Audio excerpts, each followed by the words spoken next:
हजरत मालिक बिन दिनार फरमाते मैंने 60 हज किए। एक हज के मौके पर मैंने बड़ा रश देखा, लाखों का इज्तिमा हुआ। मेरी बातों की समझ तो आ रही है ना आप दोस्तों? जो नहीं बोल रहे उन्हें भी आ रही है ना? अल्लाह जज़ा दे। कहते लाखों का मजमा था तो मेरे दिल में ख्याल आया, मैंने कहा अल्लाह इतने लोग आए हैं, इनका हज कबूल भी हुआ है कि नहीं? फरमाते मैं सोच रहा था तो रात को ना ख्वाब में मैंने किसी कहने वाले को कहते हुए सुना कि सबका कबूल हो गया। बल्ख का रहने वाला मोहम्मद बिन हारून बल्खी है, उसका हज कबूल नहीं। फरमाते शहरों के अलग-अलग खैमे लगते थे। अब भी आप हज करने जाएं तो पाकिस्तानियों की रिहाइशें अलग होती हैं, इंडियन की अलग, बांग्लादेश के अलग, मिस्री, यमनी, सब लोग अलग-अलग रिहाइशें होती, झंडे लगे होते हैं मुल्कों के। कहते मैंने सवेरे उठ के ढूंढना शुरू कर दिया, ढूंढता हूँ वो बंदा मिले। कहते जहाँ बल्ख शहर के लोग रहते थे वहां चला गया तो मैंने लोगों से पूछा तुम में मोहम्मद बिन हारून बल्खी कौन है? लोग कहने लगे वो तो बड़ा नेक आदमी है, परहेजगार है, बड़े भोले भाले, बड़े अल्लाह वाले, रियाज आपको बस हम ही जानते हैं, वो तो बड़ा नेक है, परहेजगार आदमी। तो मैंने कहा अच्छा कहाँ है? उन्होंने कहा पहाड़ के पीछे उसने खैमा लगाया हुआ है, सारी रात इबादत करता है, सारा दिन रोजा रखता है, कायमुल लैल है, साइमुद दहर है। क्या बात? फरमाते मैं उन लोगों की बात सुन के हैरान हो गया कि मुझे क्या बताया गया, ये क्या कह रहे हैं? फरमाते मैं पहाड़ के पीछे गया। हज़रत मालिक बिन दिनार अलैहि रहमा फरमाते हैं जब मैं वहां पहुंचा तो मैंने उस शख्स को मुसल्ले पे बैठे देखा। कसरत इबादत के आसार उसके वजूद पर नजर आ रहे, सीधा बाजू उसका कटा हुआ था। फरमाते 2 रकते मुकम्मल करके ना मैंने उससे अस्सलामु अलैकुम कहा तो मुझे कहने लगा वालेकुम सलाम, आप मालिक बिन दिनार हैं? मैंने कहा बड़ी इसकी फिरासत है। फरमाते फिर उसने ठंडी सांस ली, कहने लगा आपको ख्वाब आई होगी कि मेरा हज कबूल नहीं हुआ। फरमाते मुझ पर और बिजली गिरी कि क्या कह रहा? मैंने कहा यार लोग भी तेरी तारीफ कर रहे हैं और तेरी बसीरत भी बड़ी है, तो ये माजरा क्या है? कहने लगा आप ना पूछें। ये कह के उसने रोना शुरू किया, देर तक रोता रहा। मैंने कहा नहीं यार तू बता। कहने लगा नहीं आप ना पूछें, आप नाराज हो गए। मैंने कहा मैं नहीं होता, तू बोल ना। कहने लगा हुजूर 24 साल हो गए मुझे हज करते हुए, 24वां हज है मेरा, और हर साल कोई अल्लाह का वली आके बताता है कि जा चला जा तेरा कोई नहीं कबूल हुआ।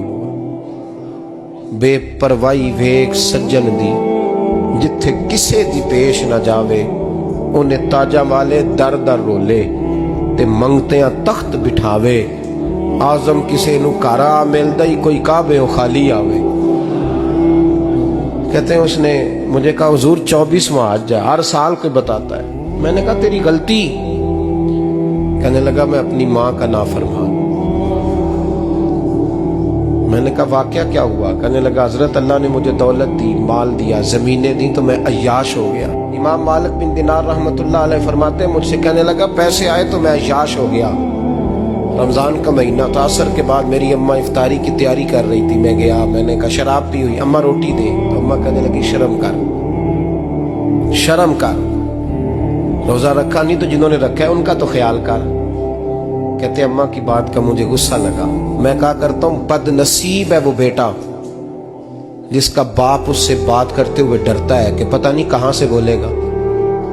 बदनसीब नहीं वो बेटा जिसकी माँ उससे बात करते हुए सहम जाती है कि पता नहीं कौन सी बोली बोलेगा। बदनसीब नहीं कि माँ बाप भी जिससे खोल के बात ना कर सके।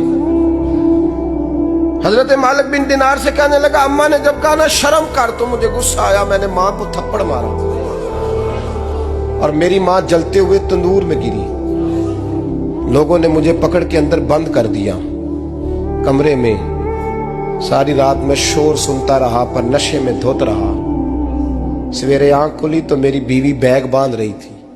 मैंने कहा कहाँ जा रही हो? कहने लगी जो माँ का नहीं बना मेरा कैसे बनेगा? मैंने कहा मेरी अम्मा का वो तो लोगों ने रात को ही दफन कर दी जनाजा पढ़ के। तड़प के कहने लगा मुझे क्यों नहीं बताया?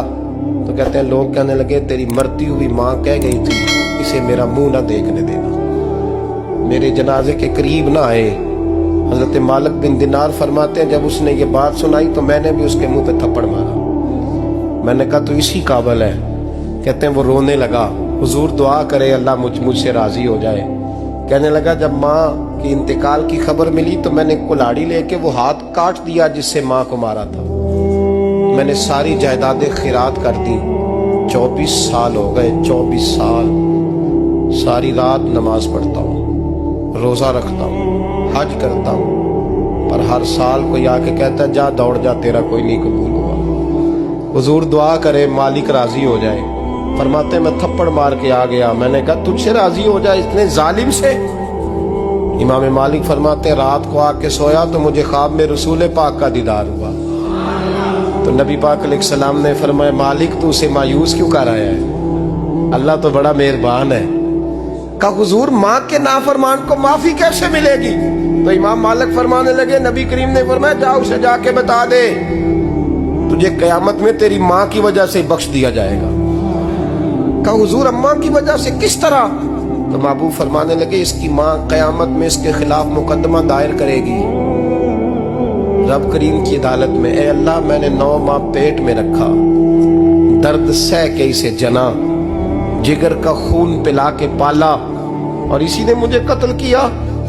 رب کریم اس کی ماں کا مقدمہ سن کے کہے گا اٹھاؤ اس کو دوزخ میں پھینکو، اس نے ماں جلائی تھی اسے بھی جلاؤ۔ محبوب فرمانے لگے جب پکڑ کر کے مالک اس کو محمد بن ہارون کو لوگ لے جائیں گے نا جہنم کی طرف، ابھی فرشتے گھسیٹیں گے ہی تو پلٹ کے پھر اماں کی طرف دیکھے گا، اور دوسری دفعہ پھر گھسیٹیں گے تو پلٹ کے دیکھے گا، اور تیسری دفعہ پھر پلٹ کے کہے گا اماں یہ مجھے جلانے لگے، اماں یہ جہنم میں پھینکنے لگے۔ میرے حبیب فرمانے لگے وہ جل کے مرنے والی ماں وہاں بھی بول پڑے گی، کہے گی یا اللہ چل میں نے معاف کیا تو بھی معاف کر دے، اے اللہ میں نے معاف کیا تو بھی معاف کر دے، اللہ تو معاف کر دے اسے۔